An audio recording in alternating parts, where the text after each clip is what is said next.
Le 12 février, les citoyens décideront s'ils souhaitent faciliter l'obtention de la nationalité suisse pour les jeunes étrangers de troisième génération.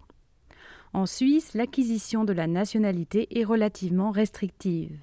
La procédure la plus utilisée est celle dite de naturalisation ordinaire.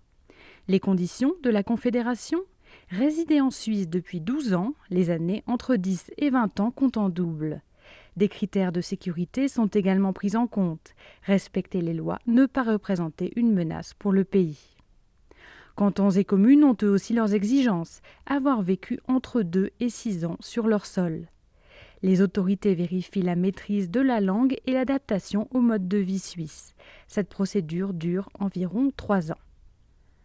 Quel est le projet proposé aux citoyens ?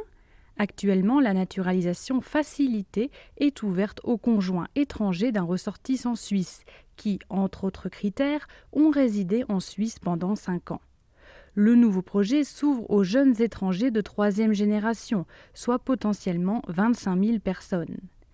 Attention, il ne s'agit pas d'une naturalisation automatique. Il faudra formuler une demande sur laquelle les cantons auront toujours un droit de regard.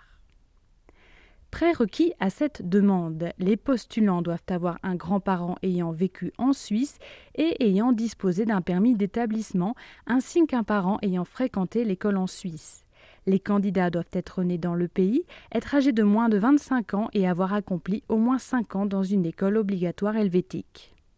Quant aux exigences en matière d'intégration, elles demeurent, à savoir parler une langue nationale, payer les impôts et respecter les valeurs de la Constitution. À noter que les bénéficiaires de l'aide sociale ne pourront pas déposer de demande. En Europe comme en Suisse, la durée de séjour exigée pour la naturalisation est réduite pour les demandeurs mariés. Pour les autres qui ne sont pas nés dans le pays, les conditions varient fortement d'un pays à l'autre. Il faut résider depuis 4 ans en Suède pour y déposer une demande. Les critères sont peu nombreux, parmi eux l'exigence de ne pas avoir été condamné et de ne pas avoir d'arriérés d'impôts.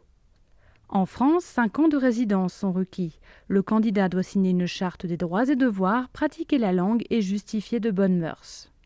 Le Royaume-Uni demande lui aussi 5 ans de séjour. Le demandeur doit parler anglais, gallois ou gaélique, faire preuve de bon caractère dans le cadre d'une enquête de police et passer un test portant sur la vie dans le pays. Enfin, concernant l'Allemagne, il faut séjourner dans le pays depuis 8 ans, avoir un logement, ne pas être au chômage ou à l'aide sociale.